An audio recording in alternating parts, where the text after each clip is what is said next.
Welcome to Dairy Judging 101. I am Dr. Catherine Knowlton, a professor in the Department of Dairy Science at Virginia Tech. We're creating a sequence of short recordings covering the basics of judging dairy cattle. This module focuses on dairyness. If you've had any experience with dairy judging, you're familiar with the Unified Scorecard, created and updated by the Purebred Dairy Cattle Association. This is the key source material, and the relative weights assigned to different traits is based on scientific research. Dairyness, or dairy strength, is the second most important type trait when selecting for profitable cattle. And within this category, specific traits are assigned varying weights according to their importance. The scorecard is an exceptionally useful reference. If you don't have access to a copy, you can obtain one from any of the breed associations or from Horde's Dairymen. You'll see and hear different terms describing this trait with subtle differences. The PDCA and some breed associations refer to dairy strength. Dairy form is the linear trait that's evaluated during classification, with strength evaluated as a separate linear trait. All breeds are now prioritizing the combination of cleanliness, refinement, and strength, displayed here in these two cows. So what is dairy strength and how do we evaluate it? I teach my students to look first at the rib. We're looking for spacing between the ribs, angle to the rib. We're looking for depth of rib and fullness in the heart. Also, we're looking for that cleanliness and refinement. I look first at the thighs. We want them lean, incurving, flat. Then I look down the top line. I'm looking for a sharp, prominent chine. We want the head and neck to be long without any excess flesh.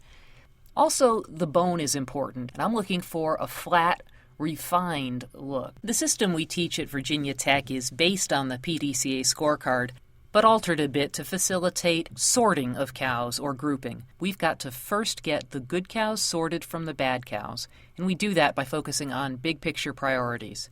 If you've watched our presentation on udders, you've seen this mantra, good udder dairy cows with functional feet and legs. What that means is, as we're evaluating a cow, the first thing we zoom in on is her udder.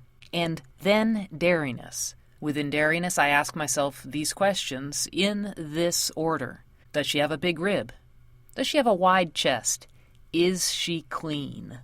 In the next few minutes, I'll talk through each of these to explain what we're really asking and how we use the answers. Let's talk a little bit more about where to look to evaluate this trait. For the rib component, both the side view and the rear view are important. From the side view, obviously, we're looking for depth to the rib, and I've given you examples of a cow who does and one who does not have this trait. Also, we're looking for drop to the rib. I want to see that rear rib drop down from the fore rib.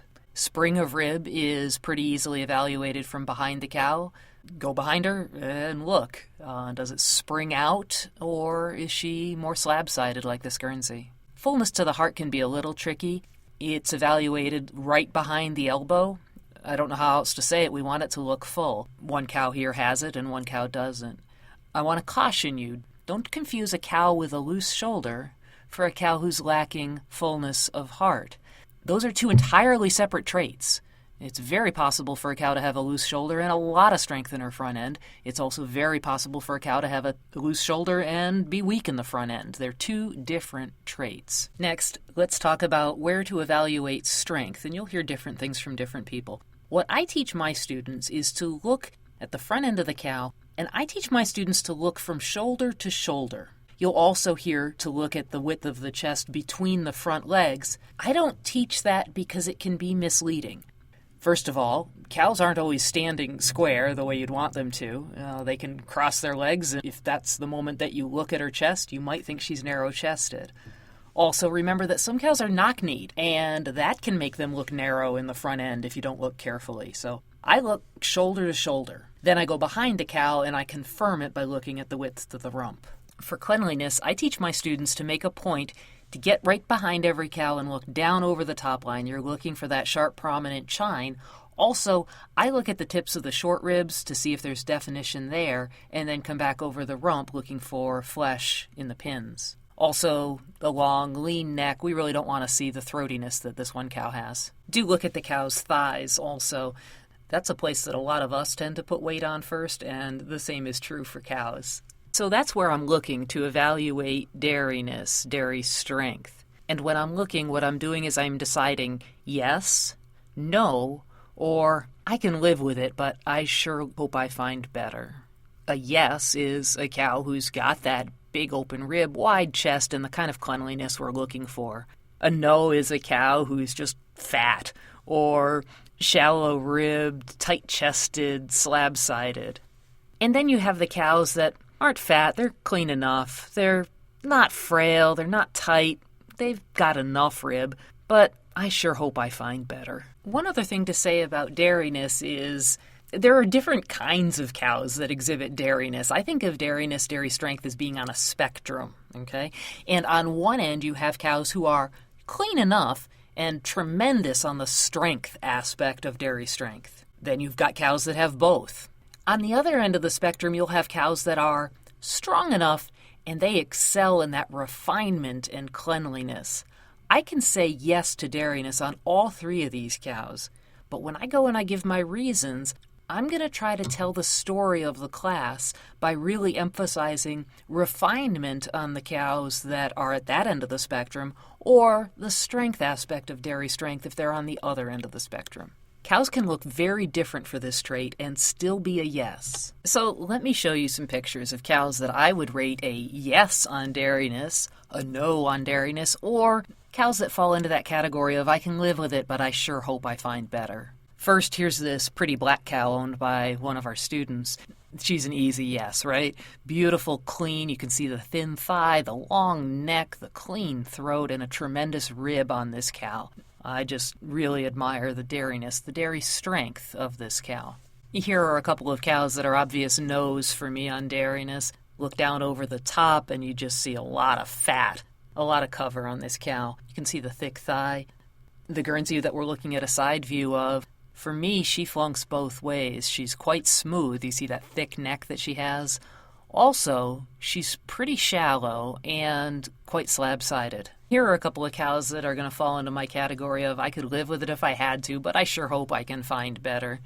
The first cow is a bit smooth. She's not as fat as what we saw on the previous slide, but I'm seeing a little more cover over the pins and down the thighs than I'd really like to see.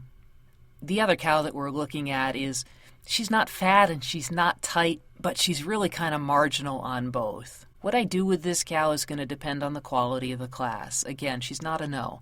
This is a cow that if she's the only good-uddered sound cow in the class, I can win with her. But in other classes where I've got some really good quality cows, she is not in my top group. I'm a big believer in mantras, phrases you repeat to remind yourself of your priorities. I think I drive my students crazy running around all the time saying, good-uddered dairy cows with functional feet and legs. For dairyness, our mantra is, does she have a big rib? Has she got a wide chest? Is she clean? So, all together now. Does she have a big rib? Has she got a wide chest? Is she clean? Does she have a big rib? Has she got a wide chest? Is she clean? Does she have a big rib? Has she got a wide chest? Is she clean? Does she have a big rib? Has she got a wide chest? Is she clean? I hope this presentation has been useful to you and that you'll go to our YouTube channel and watch some of the others that we're posting. But now I should stop and do some thank yous. Thank you to Kara Woolahoosian, Chelsea Abbott, and Hannah Van Dyke, 3 Virginia Tech students who are helping me with these. And obviously Dr. Mike Barnes, the longtime coach of the Virginia Tech judging team, who shaped the approach I've described here. Thank you to Hoard's Dairymen for their support of this project. And finally, thank you to the dairy farmers across the country who host judging practices for our team and yours.